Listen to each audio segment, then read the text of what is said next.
आज की इस वीडियो में जानेंगे कि सीएससी के माध्यम से फार्मर रजिस्ट्री कैसे करें। जिन किसानों को हर साल 6,000 रुपये गवर्नमेंट के माध्यम से पीएम किसान सम्मान निधि योजना के तहत दिए जाते हैं, हर 4 महीने पे उनको 2,000 रुपये मिलते हैं, उन सभी किसानों को अपना जो है फार्मर रजिस्ट्री कराना अनिवार्य है। तो अगर आप एक सीएससी वीएलई हैं, कॉमन सर्विस सेंटर संचालक हैं, तो आप लोग किस प्रकार से अपने ग्राहकों का, अपने एरिया के फार्मर का फार्मर रजिस्ट्री कंप्लीट करेंगे आधार ओटीपी के जरिए या फिर बायोमेट्रिक के जरिए, पूरा प्रोसेस आज की इस वीडियो में आपको हम लाइव दिखाएंगे। तो वीडियो में आगे बने रहें। वीडियो को शुरू करने से पहले आपसे एक छोटी सी रिक्वेस्ट है कि अगर आप चैनल पर पहली बार आएंगे तो चैनल को जल्दी से सब्सक्राइब कर लीजिए, साथ ही साथ नोटिफिकेशन बेल आइकन को ऑल पे क्लिक करके ऑन कर लीजिए ताकि आपको इसी प्रकार का लेटेस्ट अपडेट मिलता रहे। तो चलिए फिर शुरू करते हैं। तो सीएससी के माध्यम से फार्मर रजिस्ट्री करने के लिए सबसे पहले आपको यहाँ पर चले आना है सर्विसेज में। सर्विसेज में आ जाने के बाद यहाँ पर आपको सर्च का एक आइकन दिखाई देगा। आप यहाँ पे इस प्रकार से फार्मर लिखेंगे तो यहाँ पे फार्मर लिखने के बाद जितने भी स्टेट में फार्मर रजिस्ट्री हो रही होगी सभी स्टेट का इस प्रकार से नाम देखने को मिलेगा, जैसे कि आसाम, चंडीगढ़, गुजरात, एमपी, महाराष्ट्र, ओडिशा, राजस्थान, तमिलनाडु, यूपी। इसके अलावा जितने और भी स्टेट होंगे सभी स्टेट के नाम आ जाएंगे। जिन जिन स्टेटों में फिलहाल फार्मर रजिस्ट्री हो रही है तो आप अपने स्टेट के ठीक सामने यहाँ पर क्लिक हेयर का एक ऑप्शन दिखाई देगा। आप क्लिक हेयर पे क्लिक करेंगे। जैसे ही आप इस पर क्लिक करते हैं आपके स्क्रीन पर इस प्रकार से इंटरफेस आ जाएगा। अब यहाँ पे फार्मर रजिस्ट्री करने के लिए आपको लॉग इन विथ सीएससी पे क्लिक करना है और यहाँ पे ओके पे क्लिक करना है। ओके पे क्लिक करने के बाद आप लोग अपनी आईडी के माध्यम से इसके अंदर लॉगिन हो जाएंगे। लॉगिन हो जाने के बाद जिस भी किसान का यहाँ पे फार्मर रजिस्ट्री करनी है, सबसे पहले आप लोग उसका यहाँ पे आधार कार्ड नंबर को एंटर करेंगे। आधार नंबर डालने के बाद आप कहीं भी एक जगह पे क्लिक करेंगे तो उस किसान के आधार में जो नंबर लिंक होगा उस पर एक 6 अंकों का ओटीपी जाएगा। तो जो ओटीपी उस किसान के नंबर पे गया होगा उस ओटीपी को आपको लेके यहाँ पर डालना होगा। तो जो भी ओटीपी आया होगा वो ओटीपी फिर आपको यहाँ पे डाल देना है। फाइनली हमें ओटीपी मिल चुका है। तो जो ओटीपी हमें आया है इस ओटीपी को यहाँ से कस्टमर से लेकर डाल देना है। डालने के बाद यहाँ पर वेरीफाई पे क्लिक करना है और जैसे ही आप वेरीफाई पे क्लिक करते हैं तो यहाँ पे देखेंगे आपका आधार नंबर वेरीफाइड हो चुका है।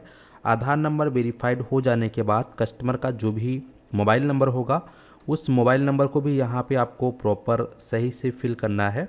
तो यहाँ पे हम चलिए मोबाइल नंबर को भी अच्छे से एक बार फिल कर लेंगे और एक बार आपको मोबाइल नंबर को मिलान कर लेना है कि कोई भी मिस्टेक नहीं होनी चाहिए। इसके बाद कहीं भी एक जगह पे क्लिक करेंगे तो उसके नंबर पर भी एक ओटीपी जाएगा, वो ओटीपी लेकर आपको डाल देना है। तो जिन नंबर पे ओटीपी प्राप्त हुआ है वो ओटीपी भी यहाँ पर हम इस प्रकार से फिल कर लेंगे। ठीक है, ओटीपी डालने के बाद फिर यहाँ पर हम वेरीफाई पे क्लिक करेंगे। वेरीफाई पे क्लिक करने के बाद इस प्रकार से उसका जो भी डिटेल है आ जाएगा आपके स्क्रीन पे। ठीक है, तो यहाँ पे आप जो है सबसे पहले फार्मर का जो डिटेल है यहाँ पे देखेंगे इंग्लिश में आ चुका है। तो जो भी फार्मर का नाम होगा उसको आप यहाँ पे हिंदी में भी प्रॉपर डाल देंगे। आप चाहें तो गूगल ट्रांसलेट की मदद से भी यहाँ पर कॉपी पेस्ट कर सकते हैं।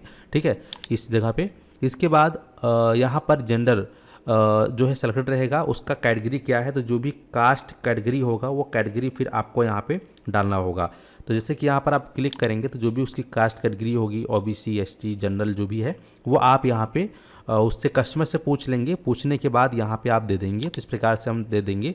इसके बाद यहाँ पे आप देखेंगे तो उनके पिताजी का नाम है वो भी आ जाएगा। तो यहाँ पर इनके पिताजी का नाम भी आपको हिंदी में ट्रांसलेट करके यहाँ। इसके बाद आप स्क्रॉल करके नीचे आएंगे तो यहाँ पे फार्मर का जो भी फोटो रहेगा वो आ जाएगा। इसके बाद यहाँ पे जो इनका एड्रेस है प्रॉपर इस प्रकार से आ जाएगा। तो ये भी आपको ट्रांसलेट करके यहाँ पे हिंदी वाले लोकल लैंग्वेज में फिल कर लेना है। इसके बाद जो भी इनका डिस्ट्रिक्ट होगा यहाँ से डिस्ट्रिक्ट, सब तालुका और विलेज और यहाँ पर एरिया पिन कोड जो भी इनके आधार कार्ड में पहले से मेंशन है वो आधार कार्ड के अनुसार यहाँ पे डिटेल को फिल करेंगे। तो इस प्रकार से एड्रेस डिटेल फिल कर लेने के बाद फिर यहाँ पे आपको ऑप्शन मिल जाता है लैंड ओनरशिप डिटेल। इस पर आप क्लिक करेंगे। यहाँ पे आपको ऑनर पे क्लिक करना है।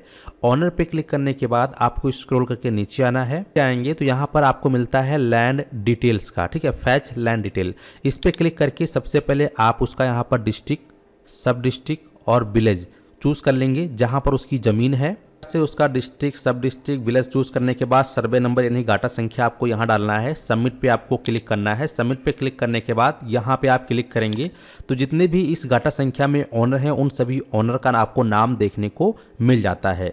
तो जिस व्यक्ति का आप यहाँ पे फार्मर रजिस्ट्री कर रहे हैं वही नाम आपको सिलेक्ट करना है। तो यहाँ पे चलिए इसका जो भी नाम है वो नाम हम सिलेक्ट कर लेते हैं। यहाँ पे इस प्रकार से फार्मर का जितना भी गाटा संख्या आ जाता है, गाटा संख्या आपको सिलेक्ट करके सबमिट करना होता है। सबमिट करने के बाद इस प्रकार से उसका पूरा इस लिस्ट आ जाएगा, ठीक है, जितना भी गाटा संख्या होगा।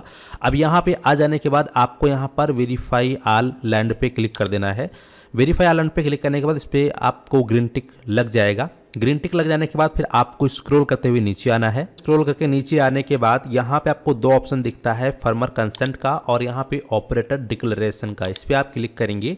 क्लिक करने के बाद यहाँ आपको ऑप्शन दिखेगा सेव का। आप सेव बटन पे क्लिक करेंगे। जैसे ही सेव पे क्लिक करेंगे आपके सामने इस प्रकार से फार्मर कंसेंट ई साइन आ जाएगा। तो यहाँ पे अगर उसके आधार में नंबर लिंक है तो OTP के द्वारा वेरिफिकेशन करेंगे। आधार में नंबर लिंक नहीं है तो बायोमेट्रिक के द्वारा करेंगे। तो यहाँ पे इस कस्टमर के आधार में नंबर लिंक है तो हम यहाँ पे OTP को सिलेक्ट रहने देंगे। प्रोसीड टू ई साइन पे क्लिक करेंगे। प्रोसीड टू ई साइन पे क्लिक करने के बाद हमारे सामने इस प्रकार से ई साइन का पेज आ जाएगा, ठीक है। तो ई साइन का पेज आ जाने के बाद सबसे पहले यहाँ पे आपको टिक करना है। टिक करने के बाद फार्मर का आधार नंबर यहाँ पे आपको फिर से फिल कर लेना है। तो यहाँ पे जो फार्मर का आधार नंबर है यहाँ पर हम इस प्रकार से फिल करेंगे। आधार नंबर आपको सही फिल करना है, कोई भी मिस्टेक नहीं करनी है। आधार नंबर फिल करने के बाद आपको सेंड OTP पे क्लिक करना है। तो आधार में जो नंबर लिंक है वो OTP जाएगा, ठीक है। तो जो OTP अभी आधार में जो नंबर लिंक है उस पर गया है, कस्टमर से फिर से आपको OTP ले लेना है। तो इस प्रकार से हमने यहाँ पे OTP डाल दिया है। OTP डालने के बाद आपको वेरीफाई OTP पे क्लिक कर देना है। जैसे ही आप वेरीफाई OTP पे क्लिक करते हैं तो वेरीफाई OTP पे क्लिक करने के बाद यहाँ पर फिलहाल देखेंगे अगर इस प्रकार से आपको एरर आ जाता है, जैसे कि हमने डाला और यहाँ पे कुछ टेक्निकल फॉल्ट हो सकता है, कुछ भी एरर हो सकता है। हम चाहते तो इस वीडियो एडिटिंग में इस पार्ट को कट करके हटाकर आपको डायरेक्ट दिखा सकते थे करके, लेकिन हम सोचे कि ये भी आपको दिखा देते हैं। कई बार ऐसा कई वेले के साथ समस्या आ सकती है, तो आपको घबराने की बिल्कुल ज़रूरत नहीं है। वापस से आप फिर से जो है लॉगिन विथ CSC पे क्लिक करेंगे, ओके पे क्लिक करेंगे और इसके बाद इस प्रकार से इंटरफेस आएगा। सबसे पहले फिर से अपनी CSC ID पासवर्ड से इसमें लॉगिन करेंगे।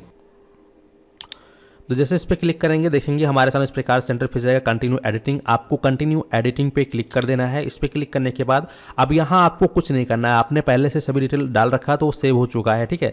तो हमारा बस पेमेंट नहीं कटा था और OTP वेरिफिकेशन नहीं हुआ था, है ना। तो हमें स्क्रॉल करते हुए नीचे आना है। यहाँ पे सबसे नीचे आने के बाद फिर से हमें इस प्रकार से कंसेंट पे क्लिक करना है। क्लिक करने के बाद वापस से सेव पर क्लिक करना है। सेव पे क्लिक करने के बाद यहाँ पर देखेंगे कि अब प्रोसीड टू पे का बटन आ रहा है, यानी कि हमारा जो है OTP वेरीफाइड हो चुका है, ठीक है। तो यहाँ पे हम सीधा आप जो है प्रोसीड टू पे पर क्लिक करेंगे। ऐसा जो है हमेशा सभी वेली के साथ नहीं होता है, किसी वेली के, जैसे कि मेरे साथ हो गया, रैंडम तरीके से कभी कभार ऐसा प्रॉब्लम हो सकता है आपके साथ में। वैसे तो जैसे ही आप OTP वेरिफिकेशन करते हैं तुरंत इस प्रकार से पेमेंट पेज आ जाता है, लेकिन कई बार कई केसेस में टेक्निकल फॉल्ट या सर्वर इशू के कारण कई बार ऐसा हो सकता है सिचुएशन। तो इसीलिए मैंने भी आपको प्रॉपर दिखाया हुआ है, तो आपको घबराने की जरूरत नहीं है। सीधा इस प्रकार से जैसे मैंने भी कर रहा हूँ इस प्रकार से करेंगे, आपके सामने पेमेंट पेज आ जाएगा। अब आपका जो भी CSC का पिन होगा, ठीक है, जो आपका CSC ID का पासवर्ड जो आपने बना रखा है वो CSC ID का पासवर्ड सबसे पहले आप यहाँ पे टाइप करेंगे। तो चलिए यहाँ पे मैं पासवर्ड को अपना टाइप कर देता हूँ। इस प्रकार से पासवर्ड यहाँ डालने के बाद वैलिडेट पे क्लिक करेंगे। अगर आपका पासवर्ड सही हो जाता है तो इस प्रकार से फिर आपसे आपके वॉलेट का जो ट्रांजैक्शन पिन होता है वो मांगा जाता है, जो आपने 6 अंकों का पिन बना रखा होगा CSC का वॉलेट पिन, तो वो आप यहाँ पे डाल देंगे। और इसके बाद फिर यहाँ पर पे पर क्लिक करेंगे तो देखेंगे आपका जो पेमेंट है सक्सेस हो चुका है। और पेमेंट सक्सेस हो जाने के बाद यहाँ पे लगभग जो है 10 से 15 सेकंड का टाइम लग जाता है और इस प्रकार से आपका सक्सेसफुली जो है आपका जो रजिस्ट्रेशन है फार्मर रजिस्ट्री वो कंप्लीट हो जाता है।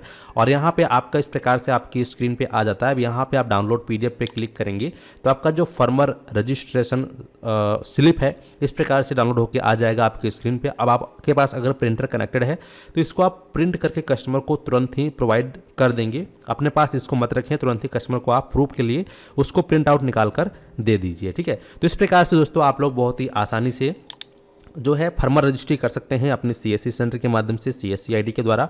उम्मीद करते हैं कि आप लोग अच्छे से समझ गए हैं। धन्यवाद।